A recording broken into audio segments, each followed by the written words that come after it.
আসসালামু আলাইকুম বন্ধুরা, আজকে আমরা রাসূলুল্লাহ সাল্লাল্লাহু আলাইহি ওয়াসাল্লামের পাগড়ি সম্পর্কে জানব। পাগড়ির শরীয়ী বিধান কি? পাগড়ি কি দায়মি সুন্নত? নামাজের সময় পাগড়ি পরার বিধান কি? রাসূলুল্লাহ সাল্লাল্লাহু আলাইহি ওয়াসাল্লামের পাগড়ির রং কী ছিল? রাসূলুল্লাহ সাল্লাল্লাহু আলাইহি ওয়াসাল্লামের পাগড়ির দৈর্ঘ্য কতটুকু ছিল? রাসূলুল্লাহ সাল্লাল্লাহু আলাইহি ওয়াসাল্লামের পাগড়ির সামলা বা ঝুলানো প্রান্ত কেমন ছিল? এই সব বিষয়ে আজকে আমরা জানব। পাগড়ি বিষয়ক হাদিসসমূহের আলোকে নিশ্চিতভাবে এই কথা বলা যায় যে রাসূলুল্লাহ সাল্লাল্লাহু আলাইহি ওয়াসাল্লাম ও সাহাবাদের মাঝে পাগড়ির ব্যাপক প্রচলন ছিল। যদিও তারা কখনো কখনো পাগড়ি ব্যতীত শুধু টুপি ব্যবহার করতেন, কিন্তু তা নিতান্তই স্বল্প সময়। তাদের স্বাভাবিক পোশাক ছিল পাগড়ি। তারা যুদ্ধবিগ্রহ, বিবাহ শাদী, খুতবা ইত্যাদিতে পাগড়ি ব্যবহার করতেন। পাগড়ি ছিল সে সময়ের সৌন্দর্য ও মর্যাদার প্রতীক। সুতরাং এই কথা নির্দ্বিধায় বলা যায় যে পাগড়ি পরা সুন্নত। হাফিজ ইবনু হাজার আসকালানী রহিমাহুল্লাহ ফাতহুল বারিতে হযরত আবুল মালিক ইবনু উসামা হতে তিনি তার বাবা হতে মারফু সনদে বর্ণনা করেন, তোমরা পাগড়ি বাঁধো, কারণ তা গম্ভীর্যতা বৃদ্ধি করে।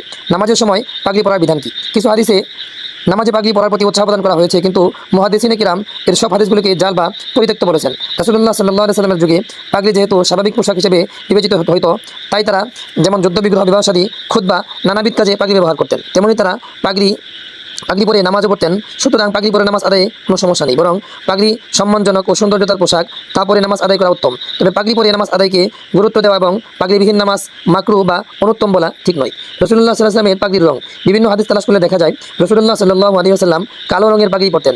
তার থেকে নিজ নিবাসে, সফরে, যুদ্ধে ইত্যাদি সময়ে কালো পাগড়ি পরার বিষয়টি সুপ্রমাণিত। এছাড়া তিনি হলুদ পাগড়ি ব্যবহার করেছেন বলে বর্ণনা পাওয়া যায়। তবে রাসূলুল্লাহ সাল্লাল্লাহু আলাইহি ওয়াসাল্লাম কালো ও সাদা পাগড়ি ব্যবহার করেছেন বলে কোনো বর্ণনা পাওয়া যায় না। তবে তিনি সাদা ও সবুজ পোশাক পরেছেন এবং পরার জন্য অন্যদেরকে উৎসাহ দিয়েছেন। পাগড়ির রং সংক্রান্ত বিষয়সমূহ। কালো পাগড়ি সংক্রান্ত বর্ণনা উক্ত অধ্যায়ে বর্ণিত হাদিসে আসবে।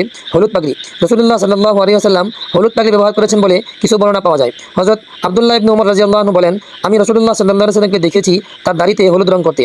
হলুদ রং হতে বেশি প্রিয় কোনো রং রাসূলুল্লাহ সাল্লাল্লাহু আলাইহি ওয়াসাল্লামের ছিল না। তিনি তার সকল পোশাক, এমনকি তার পাগড়িও হলুদ রং দ্বারা রং করে নিতেন।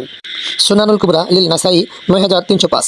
সবুজ পাগড়ি। রাসূলুল্লাহ সাল্লাল্লাহু আলাইহি ওয়াসাল্লাম কখনো সবুজ পাগড়ি ব্যবহার করেছেন বলে কোনো বর্ণনা দৃষ্টিগোচর হয়নি। তবে তিনি সবুজ পোশাক পরিধান করতেন এবং সাহাবাদের সবুজ পোশাক পরতে উৎসাহ দিতেন। সাহাবাগণ সবুজ পাগড়ি পরেছেন বলে বর্ণনা রয়েছে। প্রখ্যাত তাবী সুলাইমান ইবনে আব্দুল্লাহ বলেন, আমি প্রথম যুগে মুহাজির সাহাবাগণকে দেখেছি তারা সুতির কালো, সাদা, লাল, সবুজ এবং হলুদ রঙের পাগড়ি পরতেন। তারা পাগড়ি মাথায় উপরে রাখতেন, তার উপর টুপি রেখে পাগড়ি পেঁচাতেন। তারা থুতনির নিচে কিছু বের করে রাখতেন না। মুসান্নাফে ইবনু আবি শাইবা 25489। সাদা পাগড়ি। রাসূলুল্লাহ সাল্লাল্লাহু আলাইহি ওয়াসাল্লাম সাদা পাগড়ি ব্যবহার করেছেন বলে কোনো বর্ণনা যদিও পাওয়া যায় না, তবে তিনি আব্দুর রহমান ইবনে আউফ রাদিয়াল্লাহু আনহুকে যুদ্ধের ময়দানে সেনাপতি রূপে পাঠানোর সময় তার মাথায় সাদা পাগড়ি পেঁচিয়ে পরিয়ে দিয়েছেন বলে মুস্তাদরাকে হাকিমে বর্ণনা রয়েছে। এছাড়াও সাহাবা তাবিগণ সাদা রঙের পাগড়ি ব্যবহার করতেন, যেমনটি আমরা কিছুক্ষণ পূর্বে এক বর্ণনায় প্রমাণ পেয়েছি। কোন রঙের পাগড়ি ব্যবহার করা উত্তম? কোন আলেমের মতে সাদা রঙের পাগড়ি ব্যবহার করা উত্তম, কারণ রাসূলুল্লাহ সাল্লাল্লাহু আলাইহি ওয়াসাল্লাম সাদাকে উত্তম পোশাক বলেছেন।